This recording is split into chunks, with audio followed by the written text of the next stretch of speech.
everyone, it's Lexie. So in today's video I'll be sharing with you all of the music, movies, and TV shows that I watched and listened to over the month of September. So I was very proud with this month because I was able to finish some TV shows, which I am like super happy about because I'm a one TV show at a time type of person, so I'm very pleased about that. So without further ado, let's get started. So starting out with music, I first have Hailey Whitters, and I heard her one song when I was actually getting my flu shot over a couple weeks ago, actually, like in the beginning of September, and I really liked it, so I kind of did the Google search on my phone to figure out what song it was because I liked it. And so after discovering this artist, I would have to say my favorites are Heartland, which is the one I heard at Walgreens, The Days, and Dream Girl. I really like it. Like, I haven't really found a lot of country artists recently that I've been really enjoying, so it was nice to find especially like a female artist as well, because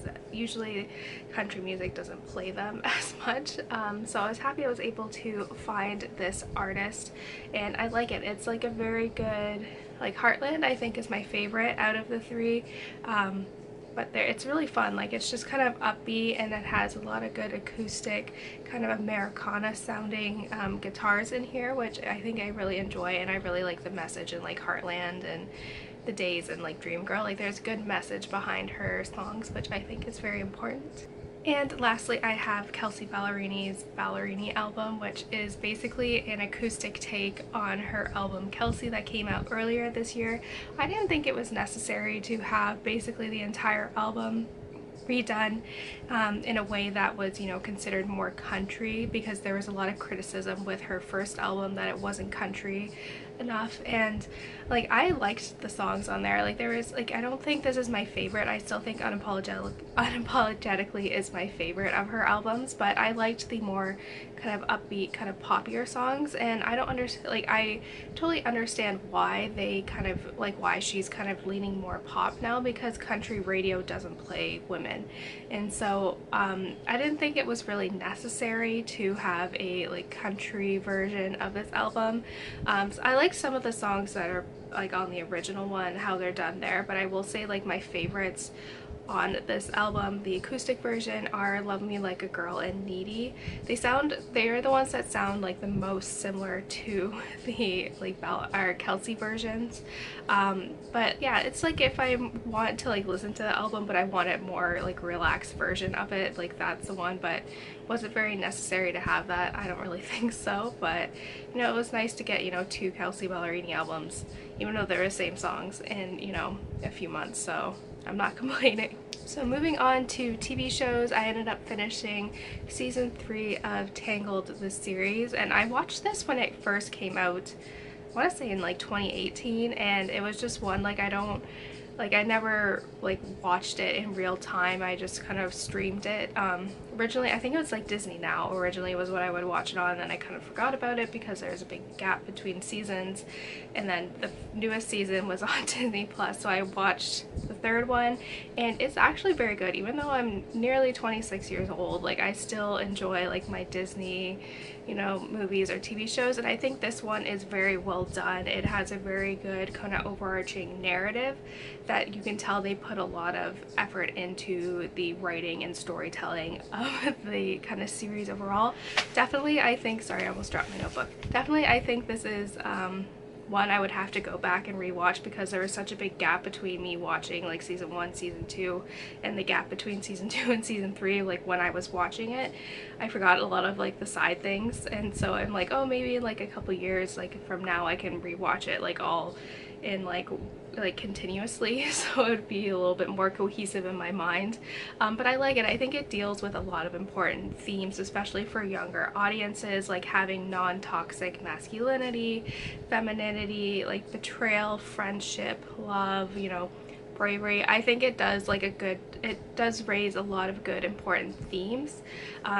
So even though I'm an adult, I did very much enjoy this, and I liked the songs in here, and I really like the kind of cartoon style. It's almost watercolor-esque, so it's very well done. So if you like Tangled, like, this is a good continuation of the storyline, and we get more expansion of the character's background and all that. So definitely, I was like obsessed with this. And obviously I've been rewatching Schitt's Creek. I think we're on season 2 now in preparation for the final season arriving on Netflix.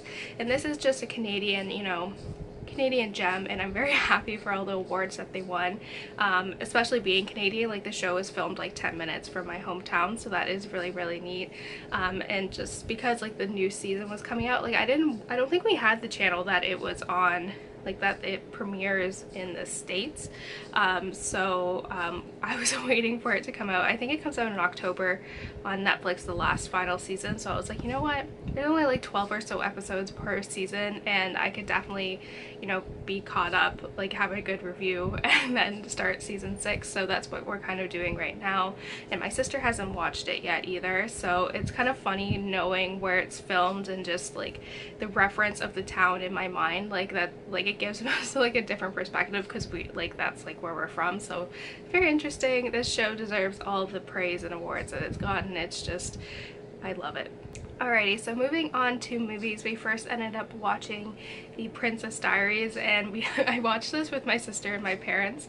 I don't know, we were just feeling super nostalgic, and I think I did like a reading vlog where when we watched it that weekend, and I said I felt very old because I remember seeing that movie in theaters, and it was 19 years ago, so I was 6 when I saw it. And like everyone's like, oh, if you think that's old, but I'm like, it's old relative to me because that's basically like over 75% of my life was when, like, since that movie came out. But it was just fun watching that movie, and especially watching it as an adult, and how many scenes that I remembered, because I haven't seen that movie in a really long time, and that was probably one of my favorite movies growing up. So it just felt really fun, and it was just, you know, we're probably gonna watch the second one soon, me and my sister. So it was just super nostalgic kind of watching that, and just like I remember seeing it in theaters as a 6-year-old, so it was interesting watching it as an adult, like a 25-year-old adult. So on Labor Day itself, it like monsooned out here, so like we couldn't do anything, we couldn't be outside or anything, so we just literally watched like movies all day because it was literally monsooning. It's all in the same vlog. I will link it up in the cards so you can go and watch that. But we ended up, there was a Harry Potter marathon on TV, so we ended up just kind of, you know, I watched the tail end of like the first one, but we actually, you know, put the DVDs in for the second and third one. The second one is probably my least favorite out of the series, minus the fifth one in terms of the films, because I do not like spiders. So like I can't watch the scenes with like the spiders in it. That's how terrified of spiders I am. So like that one's not my favorite of the series, but it was still like super nostalgic, and they're so little. And then we ended up watching The Prisoner of Azkaban after that, and this is probably my favorite of the series. I love it. It's my favorite.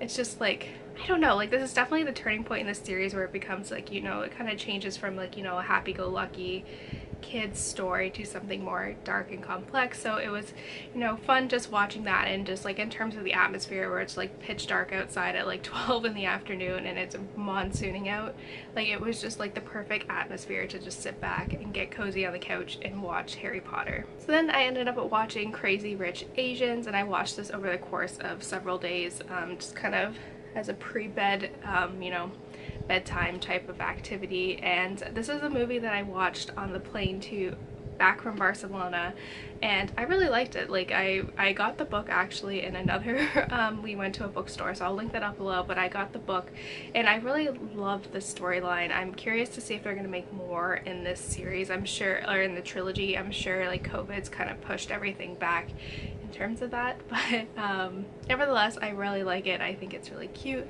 I love the Singapore kind of like culture, and just the city itself is very interesting, and I think the cast was very good. So yeah, love this movie.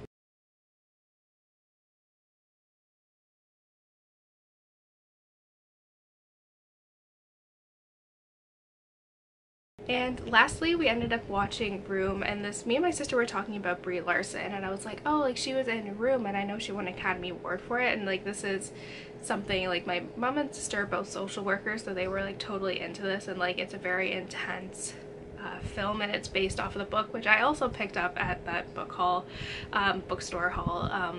But yeah, it's a very interesting novel. It talks about a woman who is kind of kidnapped, and she has a kid with that man, and they try to escape, and that deals with the kind of healing process of that and how to kind of, you know, like the psychological impact that it had. And I thought it was very well done. Lee and my sister were talking actually, and we're like, Brie Larson did a really good job with that.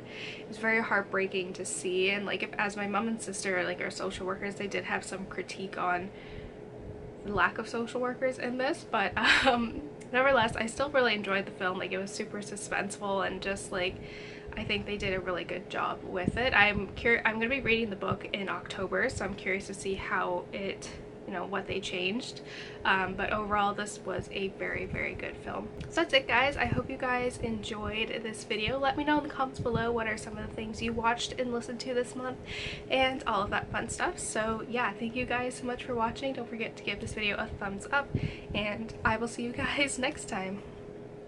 Bye, guys.